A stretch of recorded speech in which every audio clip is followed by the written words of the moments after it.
শুভ সকাল বন্ধুরা, তোমরা সবাই কেমন আছো? আশা করি সবাই ভালো আছো। আমিও খুব ভালো আছি। তো যাই হোক, তোমাদের কাছে একটা নতুন ব্লগ নিয়ে এসেছি। জানি না তোমাদের কতটা ভালো লাগবে, তবে অবশ্যই সাপোর্ট করো, পাশে থেকো। তো যাই হোক, সকাল সকাল ঘুম থেকে উঠে গেছি। আজকে শ্রাবণ মাসের প্রথম সোমবার। তো গোবর ছড়া দিতে হয়। আর আগেকার দিনে তো সবাই, আগেকার যে মানে বয়স্ক যারা ছিল তারা তো মানে সকালবেলা উঠে গোবর ছড়া না দিয়ে মানে বাড়িতে ব্যাস ঝগড়াঝাটি অশান্তি শুরু করে দিত। ভোরবেলা সূর্য ওঠার আগে গোবর ছড়া দিতে হবে, তবেই সেই বাড়িতে মা লক্ষ্মী থাকবে। বা হচ্ছে আগেকার দিনে এরকম নিয়ম ছিল যে বাড়ির বউরা ভোরবেলা সূর্য ওঠার আগে উঠতে হবে, উঠে গোবর ছড়া দিতে হবে, ঝাড়ঝাঁটা দিতে হবে, বাসি কাজ করতে হবে, করে স্নান করে তারপরে রান্নাঘরে ঢুকবে। আর না, যাদের রান্না হয়তো সকালবেলা প্রয়োজন হয় না, তারা হয়তো ঠাকুর ঘরে ঢোকে, এরকম আর কি। মানে করতে হবে। যাই হোক, স্নানটা সকালবেলা করতে হবে, গোবর ছড়া দিতে হবে, স্নান করতে হবে। হ্যাঁ, এরকম একটা ধরাবাঁধা নিয়ম ছিল। তো এখনকার দিনে তো আর কেউ গোবর ছড়া দেয় না, কেউ দেয় না। এখন সবাই গোবর ছড়া মানে ভুলে গেছে। গোবর দেখলে মানে বলে ঘৃণা করে, গা ঘিন ঘিন করে ওঠে। হ্যাঁ, কিন্তু আমরা তো এখনও গ্রামে থাকি। আমাদেরকে গোবরও হাত দিয়ে নাড়তে হয়, গোবরের ঘুঁটো দিতে হয়, গোবর দিয়ে মুছতে হয়। তো যাই হোক, আমিও যে আজকে সকালবেলা যেহেতু বৃষ্টি হচ্ছে, উঠানটা সেভাবে মোছা যাবে না, তাই গোবর দিয়ে মানে পুরো মানে মোছার মতন করে আর কি করবো। তাহলে জায়গাটাও বেশ মানে রৌদ্র যদি ওঠে বেশ মানে হয়ে যাবে আর কি, ভালো করে শুকিয়ে যাবে। তো যাই হোক, সকালবেলার তো সবারই নিত্যকর্ম। হ্যাঁ, ঘুম থেকে উঠেই সব আশিপাশি কাজ সারতে হয়। হ্যাঁ, প্রত্যেক বাড়ির বউদেরই করতে হয়। এটাই হচ্ছে মেয়েদের মানে ধর্ম। রাত্রিবেলা ঘুমোলে যেন মনে হয় যে কখন যেন সকাল হয়ে যাবে। হাই বাপ, আমি হচ্ছে আমার দেরি হয়ে যাবে হয়তো অফিসে। কারো অফিসের ভাত দিতে হয়, কারোর হয়তো কাজে যায়, হ্যাঁ, তাদেরকে ভাত দিতে হয়। তারপরে হচ্ছে ছেলে মেয়েরা স্কুলে যায়, তাদের জন্য রান্না করতে হয়। হ্যাঁ, অনেক চাপ থাকে। সেই চাপে রাত্রিবেলা অনেকের মানে টেনশনে ঘুমই হয় না, যেমন আমারই হয় না। মনে হয় যেন কখন যেন সকাল হয়ে যাবে, মনে হয় আমি টের পাবো না, সব কিছু দেরি হয়ে যাবে। আমার মেয়েকে কী খাইয়ে স্কুলে পাঠাবো, আমার বরকে কী খাইয়ে কাজে পাঠাবো, আবার কী মানে প্রত্যেকদিন টিফিন বাড়িতে ভাত দিতে হয়, যেহেতু দুপুরবেলা ভাত খায়। মোটামুটি 20 কিলোমিটার রাস্তা আর কি যাওয়া, দূরে কাজ করে আমার হাজব্যান্ড। তো 20 কিলোমিটার করে তো রেগুলার তো আর দুপুরবেলা করে ভাত খেতে আসা সম্ভব না, তাই হচ্ছে ভাত নিয়ে যায় সঙ্গে করে। আর একদম বাড়ি আসে রাত্রিবেলা 8টা 9টা, হ্যাঁ, এরকম কোনো দিন 10টা এরকম বাড়ি আসে। তো যাই হোক, আমার উঠানটা তো ঝাড় দেওয়া হয়ে গেল।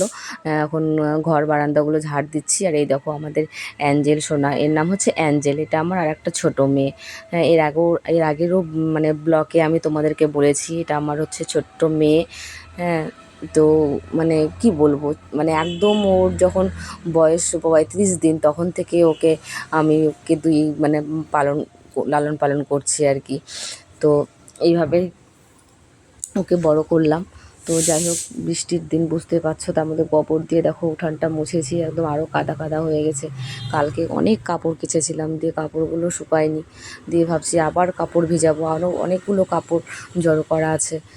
এই কদিন ধরে বৃষ্টি হচ্ছে, বৃষ্টির জন্য কাপড় চোপড় আর কিছু মানে কাচতে ইচ্ছা করছে না, যে কোথায় কেচে নেড়ে দেবো, কী করব। তো যাই হোক, কাপড়গুলো এবার হচ্ছে নেড়ে দেবো। এবার ওই বাকি কাপড়গুলো কাচতে কাচতে মোটামুটি এগুলো শুকিয়ে যাবে, এগুলো জল ঝরে গেছে। হ্যাঁ, খালি একটু রৌদ্র পড়লেই তো। আজকে আবার সকাল থেকে বেশ ওয়েদারটা ভালো, রৌদ্র উঠেছে। তো তাই ভাবলাম একটু সকাল সকাল কাপড়গুলো তাহলে নিয়ে হচ্ছে একটু বাইরে ছড়িয়ে দিই, তাহলে শুকিয়ে যাবে। তো যাই হোক, তার জন্য কাপড়গুলো, আর আমাদের হচ্ছে প্রতিদিনই হচ্ছে মোটামুটি কাপড় কাচতে হয়, কেননা আমার হাজব্যান্ডের হচ্ছে তোমার সব ধুলোর মানে গুঁড়োর কাজ করে, কাঠের কাজ করে, কাঠের গুঁড়ো এইসব নোংরা লেগে যায়, তার জন্য প্রচণ্ড নোংরা হয়। হ্যাঁ, তো যাই হোক, আজকে বিছানার চাদর আছে 2-3টে, একটা মশারি আছে। মশারিটা এত কালো হয়ে গেছে কি বলো তো, মানে আমাদের 3টা রুম, তো একটা ঘরে কেউ থাকে না, তো ওই ঘরটাতে শুধু শুধু মশারিটা টাঙানো থাকে। তো মশারিটা তো টাঙিয়ে রাখলে তো ধুলোবালি পড়লে নোংরা হবেই। হ্যাঁ, তো তাই ভেবেছি যে মশারিটা কেচে কেচে মানে উঠিয়ে রাখবো, যখন কেউ আসবে তখন করবো। তো ওই জন্য হচ্ছে গরম জল করে নিয়েছি, যেন গরম জল করে মানে তাড়াতাড়ি নোংরাটা উঠে যায়, বেশি খাটনি লাগে না। এদিকে দেখলেই তো তোমরা সবাই আমার মেয়েকে, হচ্ছে মেয়ে গান প্র্যাকটিস করতে বসেছে। তো সেই গান প্র্যাকটিস করতে বসতে চায় না, তবু জোর করে বসাতে হয়। মানে গানের কথা শুনলে ব্যাস ওর রাগ উঠে যায়। আবার হচ্ছে যখন ক্লাসে নিয়ে যাওয়া হয় গানের ক্লাস, তখন আবার দিব্যি করে, কিন্তু বাড়িতে এত শয়তানি করে কি বলবো, আর বাচ্চা মেয়ে তো। হ্যাঁ, ওই জন্য একটু দুষ্টুমিটা বেশি। তো এই যে দেখো, হচ্ছে সব কাপড় চোপড় বের করে নিচ্ছি। ওদিকে একটা বারান্দা আছে, তো ওই বারান্দায় সব কিছু জড়ো করে রেখেছিলাম, যে ওগুলো তো কাচতেই হবে, ওই জন্য এক সাইডে জড়ো করে রেখেছিলাম। তো যাই হোক, ওই এক এক করে কাপড়গুলো সব আমি ভিজিয়ে নিব। মানে এতটাই নোংরা হয়েছে, মানে গরম জল ছাড়া ওটাকে আর মানে নোংরা বের করার মতন আর অবস্থা নেই। দেখো এতটাই গরম জল, আমি দেখো ছানটা নিয়ে এসেছি, ছানটা দিয়ে দিয়ে কাপড়গুলোকে এখন ডুবাবো, ডুবিয়ে ডুবিয়ে রাখবো। তারপরে এদিকে সব কিছু আমার হাজবেন্ডকে খেতে দেবো, তারপরে হচ্ছে আমার মেয়েকে খেতে দেবো, ও স্কুলে যাবে। আমার মেয়ের টিফিন করতে হবে, আমার হাজবেন্ডের আবার খাওয়ার জন্য সব টিফিন বক্সে ওগুলো দিতে হবে। তো ওই কাপড়টা ভিজিয়ে নেবো, তখন কাপড়টা ভিজে যাবে, তারপর ওদের মতন ওরা সবাই যে যার মতন বাড়ি থেকে বেরিয়ে যাবে, তারপরে আমি ধীরে সুস্থে বাকি কাজগুলো আবার করব। আর মেয়েদের তো কাজের শেষ নেই বলো, মানে সকালে ঘুম থেকে উঠলে সারাদিনও যেন কাজ শেষ হয় না, একটার পর একটা যেন মানে হতেই থাকে হতেই থাকে। মানে খাওয়ার যে টাইমটুকু সেটুকুও পাওয়া যায় না, এমন আর কি অবস্থা, আর কি বলবো। তো যাই হোক, এদিকে দেখো যে আমার হাজব্যান্ডের খাওয়া হয়ে গেছে, এদিকে আমার মেয়ে দেখো কালারিং মুজো পড়েছে, ওদের স্কুলের সাদা মুজো, ওকে দেখো কালারিং মুজো পড়েছে। দিয়ে মুজোগুলো ওকে খুলে খুলে দিতে হবে, দিয়ে আবার সাদা মুজো পরাতে হবে। তো এই দেখো আমার বরের জলের বোতল, ও হচ্ছে ও অনেকটা জল খেতে হবে, যেহেতু আমার বরের পেটে ইনফেকশন আছে। তো আমার বর হায়দ্রাবাদ যাবে ডাক্তার দেখাতে এই আগস্টের 3 তারিখে। আমার হাজব্যান্ডের মানে পেটের খুব সমস্যা। তো যাই হোক, আমি এই যে আমার বরের জন্য আজকে বেশি কিছু করিনি, আজকে একদম হালকা করে রান্না করেছি, কারণ আগের দিন হচ্ছে ওরা মাংস খেয়েছে। হ্যাঁ, হচ্ছে তার জন্য ভাবলাম পরের দিন শুধু ডালটাই করি, হচ্ছে যেহেতু আগের দিন মাংস খেয়েছে, পরের দিন আবার যদি রিচ খাবার খায়, এমনিতেই শরীর কারোরই সেরকম ভালো না, একটুতে গ্যাস হয়ে যায়।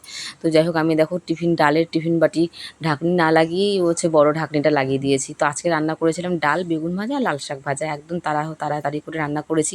যদিও আজকে আমি উপবাস আছি, আজকে সোমবার, তো যার জন্য মানে ওদেরকে শর্টকাটে রান্না করে দিয়েছি আজকে, যদিও আমি মাছ শাক কিছু ধরবো না, তার জন্য ওদেরকে নিরামিষ রান্না করে দিয়েছি। তো আমার বরের জন্য একটা গ্লাসও দিয়েছি, আমার বর আবার বোতল মুখে জল খেতে পারে না, হ্যাঁ, ও গ্লাস লাগে, তার জন্য গ্লাস দিয়েছি। আমার বর দেখো খেতে খেতে অর্ধেক ভাত ধুয়ে দিয়েছে।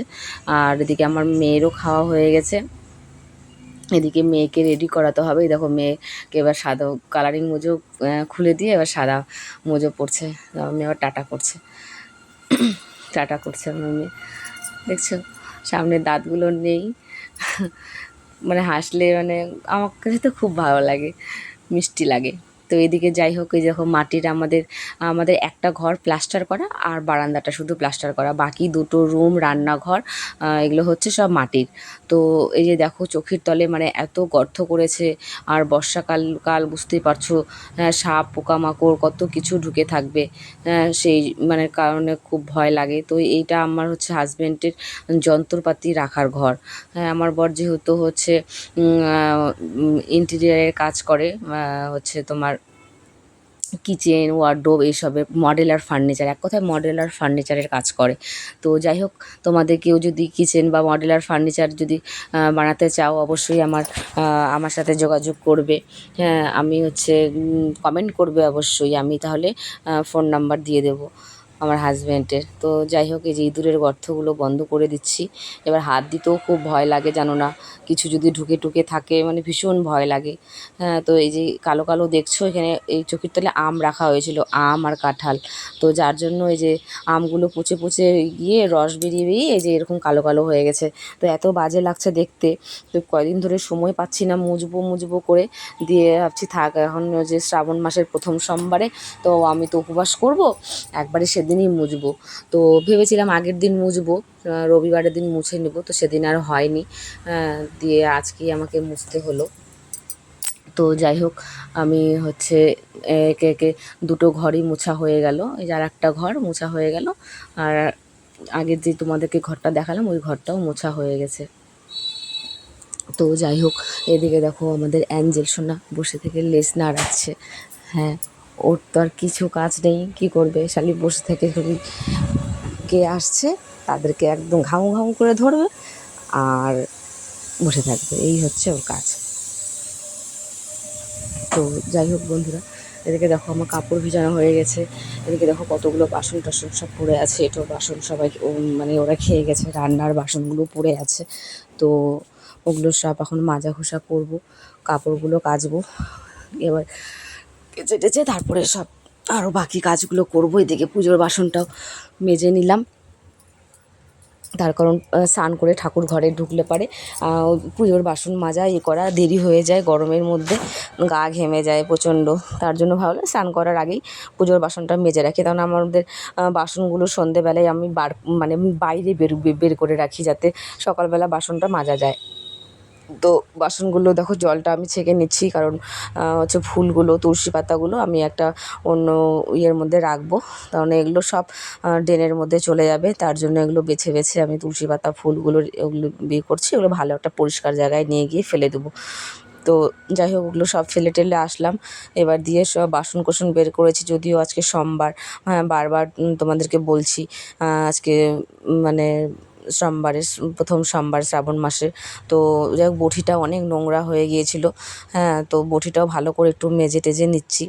আজকে ফল কাটতে হবে, বাবা ভোলেনাথকে 5 রকমের ফল নিবেদন করতে হবে, তার জন্য বঁটিটাও ভালো করে মেজে নিলাম। তো যদিও বঁটিটা মাজা হয়, তো কয়দিন ধরে মানে খুব ব্যস্ততার কারণে সব বাসন ওরকমভাবে মাজা হয় না। রেগুলার তো আর আমরা সবাই সব প্রতিদিন তো আর সব মানে বাসন মাজি না, সব বাসন যেটুকু দরকার হয় সেটুকুই মাজা হয়।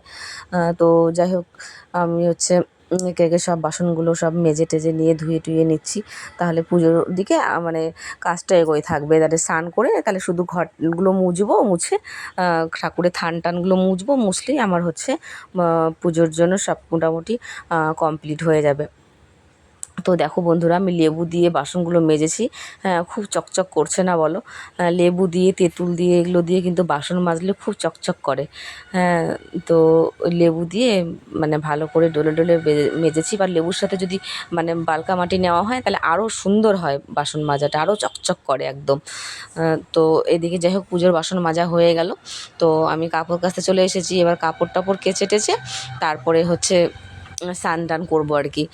তো তারপরে ঘর মোছা বাকি আছে। এমনি তো মাটির ঘরগুলো তখন মুছে নিলাম, তোমরা তো দেখলেই। এবার হচ্ছে পাকা ঘর একটা আছে মেঝে, আর বারান্দাটা আছে, দুটো মুছলে পারেই মোটামুটি আমার কাজ অনেকটা হয়ে যাবে। তো সকালবেলায় যে কাপড়গুলো যে নেড়ে দিয়েছিলাম বন্ধু, তোমরা তো দেখেছিলে।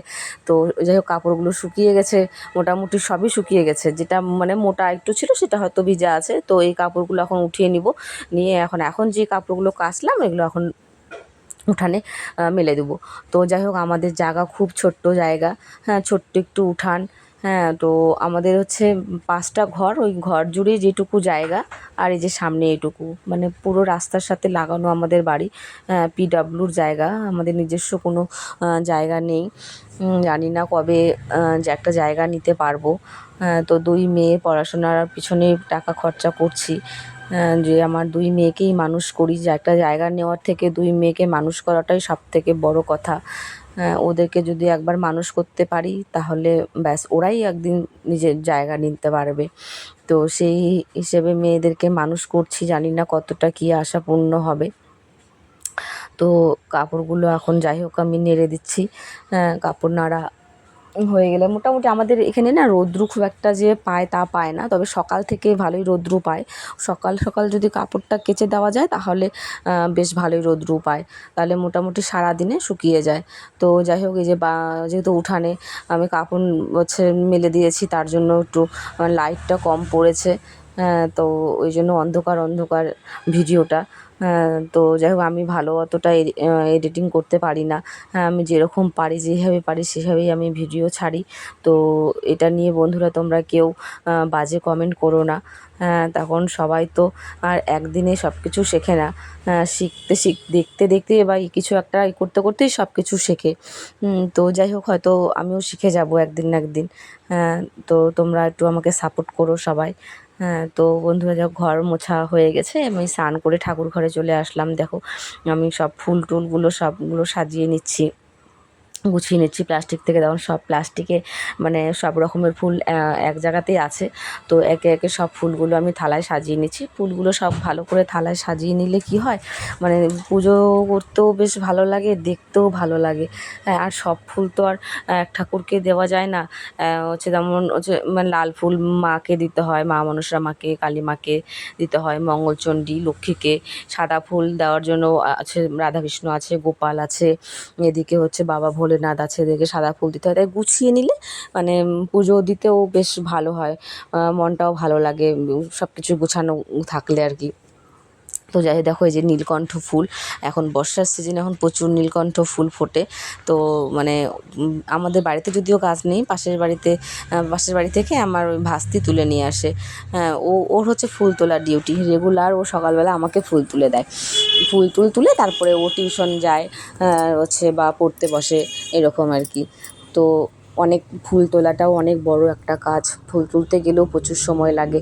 হ্যাঁ, আমার অনেক বড় একটা কাজও মানে করে দেয়। তো এদিকে আমার বর দেখো ফল এনে দিয়েছে। হ্যাঁ, তো ফলগুলো তখন ঢালা হয়নি, তো ভাবলাম একবারে স্নান করে ঠাকুর ঘরে ঢুকবো তখন ঢালবো। তো যাই হোক এই যে বন্ধু ফলগুলো সব এক এক করে গুছিয়ে নিচ্ছি। ফলগুলো সব গুছানো থাকলে পরে, প্লাস্টিকে থাকলে ফলগুলো নষ্ট হয়ে যায়, পচে যাবে। তো ওই জন্য ঝুড়ির মধ্যে করে রেখে দিলাম, তাহলে ফলটাও ভালো থাকবে, হাওয়া বাতাস লাগবে। তো যাই হোক একে একে সব গুছিয়ে নিচ্ছি। এদিকে আমার বর দেখো খেজুরের একটা কৌটো এনেছে, আর মধু ছিল না ঠাকুর ঘরে, ঘি টি সবই আছে। হ্যাঁ, হচ্ছে আবার দই দই টক দই, মানে টক বলতে গেলে তো দুধের প্যাকেট এনেছিল। সেই দুধের প্যাকেটটা আগের দিন রাত্রে এনেছিল, আমি জলের বালতিতে ডুবিয়ে রেখেছি, তবুও সেই হচ্ছে দুধটা ফেটে গিয়ে টক দই হয়ে গেছে। তো যাই হোক দইও তো লাগে বাবার মাথায় দিতে, তো সেই হিসেবে ঠিকই আছে, দই হয়ে গেছে। দই দিয়েই সব কিছু করলাম ঠাকুরের। হচ্ছে অভিষেক করা হয়ে গেছে, ঠাকুরকে স্নান মানে সব কিছু করানো কমপ্লিট। তোমরা যদি আমার বাবা ভোলেনাথের মাথায় জল ঢালা